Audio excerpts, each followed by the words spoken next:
Black people ain't had no capacity to do that. Can we be bigoted? Yes. Can we be prejudiced? Yes. Racist? No. The unintelligence of the form. What's going on, YouTube family? Welcome to The Conversation, a YouTube channel where we break down, analyze, and react to videos from pretty much all over the internet, and we try to have a conversation about it down in the comment section below. So if you like what you see, please consider subscribing and sharing this video so other people can get in on the conversation. So today's video comes out of BET Networks, and the title of this is called Michael Eric Dyson Shares Why Black People Can't Be Racist, Backstage at Don't Sleep. So apparently we're going to find out that black people cannot be racist, and I've heard this argument before, but I want to see what this intelligent, rather looking man has to say about it. Let's begin. For those of you who have heard similar viewpoints espoused by similar people, let me tell you this. That kind of lethal ignorance, that kind of viewpoint that disparages black people, number one, that condescends and talks down to us, number two, that draws specious, spurious parallels between white racism and black racism. Racism presupposes the ability to control a significant segment of the population economically, politically, and socially by imposing law, covenant, and restriction on their lives. Black people ain't had no capacity to do that. Can we be bigoted? Yes. Can we be prejudiced? Yes. Racist? No. The unintelligence of the formulation is problematic when any black person says that. Number three, when black people began to spew this notion that 96% of black people are racist because we vote for a black candidate, suggests that all white people who vote for all white candidates are therefore also unavoidably racist. By that logic, everybody in the world is racist and it balances out, doesn't it? It makes no sense. It is illogical and irrational to its core. What we see when we hear these kinds of comments are lethal self-hatred, the denial of the humanity to black people that we see reflected in the dominant white society, refracted through the prism of our own black lives. Unmolested by enlightenment, such people are peripatetic, that is, walking around virtuous, not in terms of their virtue, but virtuous, virtual expressions of degraded self-hatred. I feel sorry.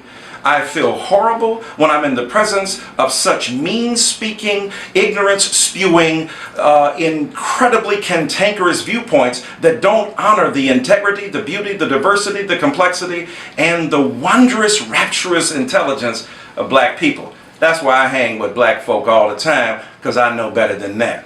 You heard?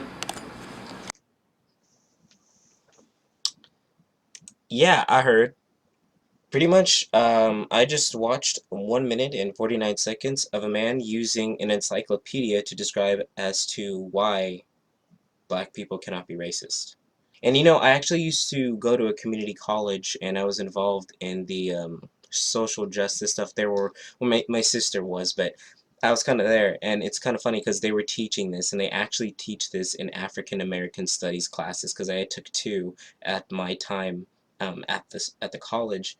And it never really computed in my head, and it never really made sense. So basically, you're saying, as a black man, if I were to go and I were to, let's just say, beat on a white man as I'm screaming and shouting racial slurs like, you know, I hate you, you know, whatever, and I'm beating on him, and I'm thinking my race is superior, and I'm saying, no, black people are the superior race, and all this other stuff.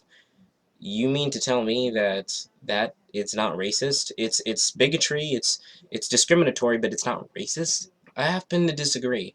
And I think the logic from which this stems is in and of itself a racist ideology, because what you're essentially saying is, well, white people are this way and black people are this way. It's only furthering the division that the leftists complain about. And I don't consider myself left or right, you know, I kind of made that clear in my first video, but it kind of only furthers and it deepens the divide even more by separating us even more. Instead of us coming together and saying, hey, we're all human, hey, we're all evil, we're all, you know, naturally, you know, a people that hate, and we have all of these common issues, we should work together as the human race to kind of combat these issues. And yeah, there are issues that happen within certain communities, but if there's one thing that we have in common, is that we're all human and we're all capable of the same evil and the same hatred.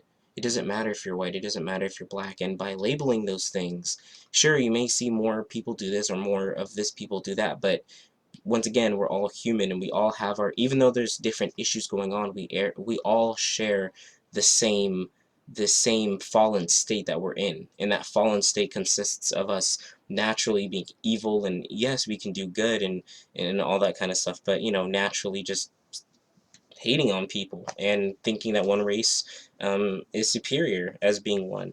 But once again, that to me is faulty logic, and by asserting these facts, okay, need to clarify that. By asserting these facts, you're essentially, like I just said, furthering the divide and creating more of a um, you're only fanning the flames of racism by saying, well, white people are this and black people are that. If you want to achieve things in life, go ahead. Do I believe that there are forces that push some people down to maybe not have them exceed? Yeah, I do definitely think, you know, it's a thing. As someone being a black man myself, and I'm not going to sit up here and say, well, you know, black people are incapable of racism, because that statement in and of itself is racism, or is racist. And by thinking that way, you're going to create yourself you're going to create for yourself a self-fulfilling prophecy, where you're going to see, well, you're going to live and act as if you can't be racist and all these other things, and then finally, you know, or you're going to live and act like, you know, the systemic racism is there or whatever, and then finally when you apply for something like a college and you don't get in, and you're going to have this mindset of like, well, it's because, you know, white and all this other stuff, and it becomes a self-fulfilling prophecy. It only came to pass because you thought it so, and you were trapped in your own mindset thinking it was so. Like I said, not to negate that there are actual entities out there that stop certain kinds of people from getting into certain kinds of places, but once we start acting on this victimized mindset, then we're going to have victimized outcomes, you see, because we prophesied it from our own ideologies. That's just what I think. Once again, if you guys like what you see, please comment down in the comment section below and join the conversation. I actually thought this one was rather interesting. But if you guys like what you see, please consider subscribing and sharing the video, and I will see you guys in the next video.